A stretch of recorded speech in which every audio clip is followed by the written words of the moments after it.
Okay, someone has to say it because Meghan Markle and Prince Harry are about to be named Humanitarians of the Year by Project Healthy Minds. What are they thinking?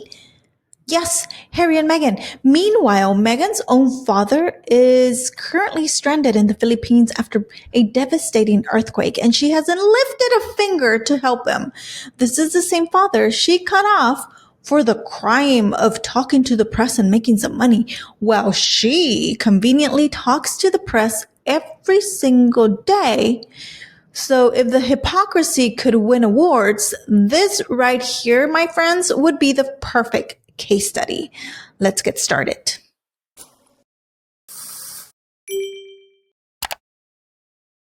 Hello everyone, I'm Star Chairs, and in this channel we analyze videos and articles through the lens of PR. Now this is where PR and reality completely collide. And I have to say I'm enjoying this a little bit too much because awards like this aren't always about actual impact. They're about perception. They're designed to create a glossy headline, Harry and Meghan honored for compassion.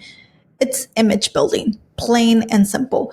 And this happens everywhere in your local county, city, to state, to worldwide and everything. So this is why I'm enjoying this, because I've seen this firsthand, and I'm sure you have as well in your city or county where they're handing out awards of the year or awards or whatever. And you're like, no, I know this person is not like that. If they're handing out awards for anything, then I should receive one as well.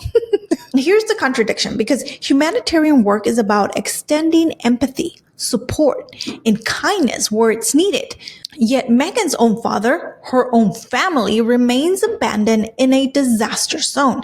That's the kind of hypocrisy that makes audiences just roll their eyes. But the bigger picture, or the bigger point here, is who we are to our very own family often tells the story of our own character. Yeah, it is so easy for us to put on a smile and donate to strangers and make grand speeches, but it's harder to face the complicated personal relationships behind closed doors. That's where the real work of humanity lives. Now, to be fair, I understand that some families can be toxic. Sometimes distance is necessary. But in this case, and we're just talking about this case, we are not talking about abuse. We are not talking about violence. We're talking about Meghan's father, who took a deal to talk to the press to make some money. And let's be honest, when your entire career, Meghan and Harry's, is built on speaking to the press, writing memoirs, suing the press, giving interviews, calling tabloids, that ultimate betrayal from your father starts feeling really hollow right about now. Do you see why I mentioned that it's hollow? Because she does not talk to her father, and yet she does the same exact thing every single day. Now, life should be about forgiveness as well, because we're not perfect. I'm not perfect. You're not perfect. None of us are perfect. So we don't have forgiveness in our lives. We would be like Meghan Markle. We would be alone and talking to absolutely no one because we're unable to forgive. And forgiveness isn't about condoning someone's actions. It's about freeing yourself from bitterness. And if Meghan truly stood for the humanitarian values she's about to accept an award for, maybe we see that compassion extended a little closer to home. Because here's where it gets a little bit better for me. Project Healthy Minds published these two glowing bios. Let me go ahead and read it out for you all. Here is the bio that they have. It says, Prince Harry and Meghan, Duke and Duchess of Sussex. Prince Harry is a humanitarian, mental health advocate, environmental, oh my God, it's so long, military combat veteran. His work is dedicated to creating positive and lasting change for communities on the planet, except their family. That's it, except their family. Why don't you just put there, except for family? There's an exception. That's when you put a little asterisk and you're like, except for family. Particularly in advancing conversations around resilience and healing. Since 2021, he has served as Chief Impact Officer at Better Up, the largest mental health and coaching startup in the world, and along with his wife, has become an investor in Ethic, a sustainable investing platform. How is this making them better? In the same year, he was asked to join a panel of experts at the Aspen Institute Commission for. Are they just listing things that they do as opposed to the difference that they make? Because this doesn't make a difference in anybody's life but them, and that's it. They were asked, how is that? I am getting so upset. I apologize. Okay. In 2023, he was named New York Times bestseller for his memoir, Spare. Can we talk about memoir, The Spare? That is nothing to be proud of. If I was Harry, I wouldn't even put it in my bio anymore. Prince Harry is a respected voice on global issues. Is he really? Because I think you guys are reaching at the moment. I think this was written by Harry or Meghan. And in recent years has delivered impactful keynote addresses at the United Nations General Assembly and the Clinton Global Initiative. What? Oh my goodness. Could we stop? I want to edit this to take this out, to take this out. Just take everything out. Just take everything out. That's it. Just leave the first paragraph. I'll let that one go. All right. Alongside his wife, Meghan, he co-founded the Archwell Foundation, which none of us know exactly what it does, but okay, let's continue. His mission is this is what they do. Show up and do good. That's their mission. Show up and do good. When have we seen Meghan and Harry show up and do good?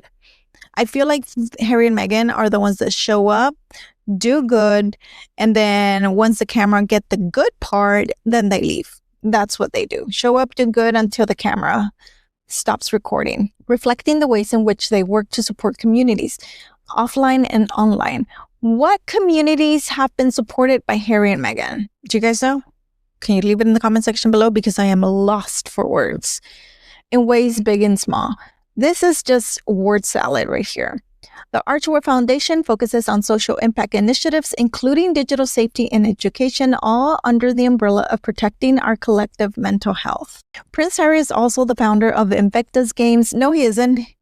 The founder is the royal, him with the royal family, with his family, an international adaptive sporting event that celebrates wounded service members and veterans from 25 nations and travelers, a global coalition. Oh my goodness. You see the bio? I'm like, are you serious? We're still going with it.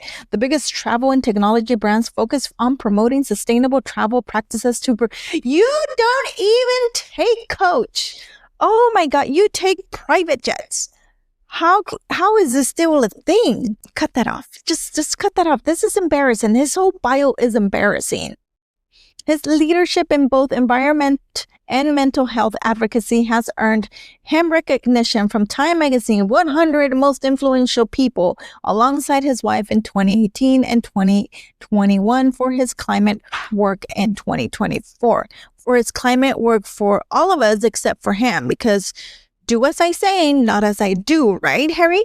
Oh, this is so aggravating. Meghan, Duchess of Sussex, is a mother, wife, entrepreneur, philanthropist, failure at business. I mean, her lifelong advocacy for women and girls remain a constant thread she weaves through both humanitarian and business ventures. What? Her core belief that representation matters and her connection to community have helped define her as a cultural catalyst for positive change. Positive?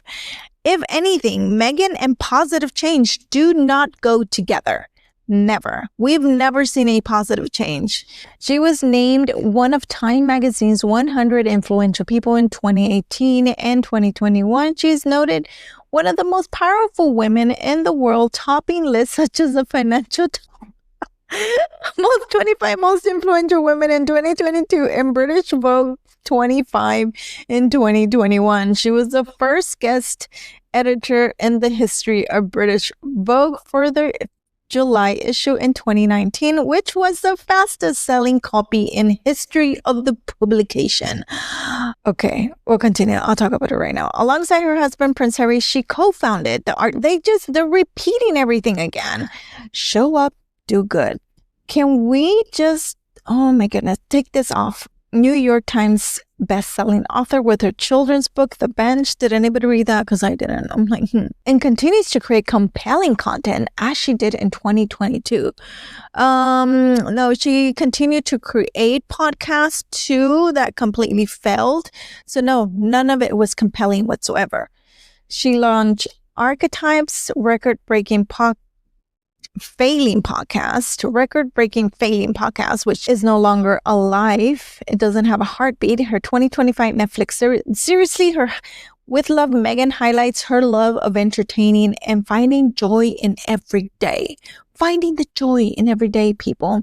And also compliments her consumer products brand as ever. She is the creator of Confessions of a Female Founder, another new podcast with Limonada that has failed. Let's just be honest.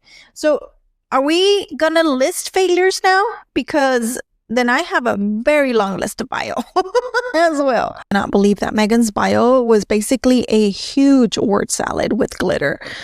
Mother, wife, entrepreneur, philanthropist, cultural catalyst. I'm like, what? Positive change, representation matters. Translation, buzzwords galore. Very little impact. She's a bestseller children's author because someone at Penguin Random House decided to push and publish The Bench. And now there's a cooking show that no one asked for. And a lifestyle brand that no one understands. But sure. Let's give these people a humanitarian medal for that. And this is the contradiction, you guys. The public image versus private reality. On stage, Meghan and Harry look like champions, right? On their bio and everything that they mentioned, even though half of that was repeated and failure. But behind the curtain, her father is suffering in an earthquake zone and Meghan can't even send help. That disconnect right there is what makes this whole award feel more like a PR stunt than genuine recognition. Now let's go ahead and zoom out a little bit because here's a PR lesson.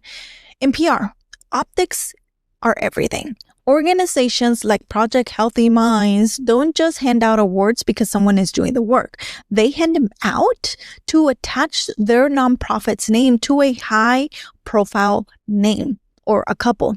It's a mutually beneficial in PR. They get headlines, Meghan and Harry get credibility, but the danger is when the reality doesn't match the narrative, audiences like you and I will start questioning everything. And at this moment, I bet that they are cringing that this is coming out.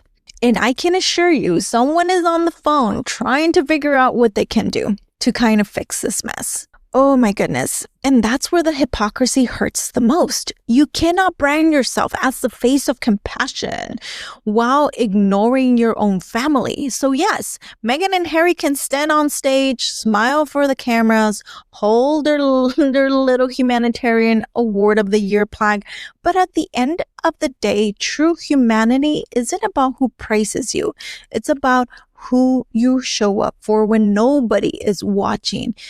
And if you can't extend it to your home, the rest is just PR smoke and mirrors. All right, guys, that is all for today. Thank you very much for watching. And don't forget to leave your comment in the comment section below. I love reading them. And don't forget to subscribe before you leave. And I'll see you in the next video.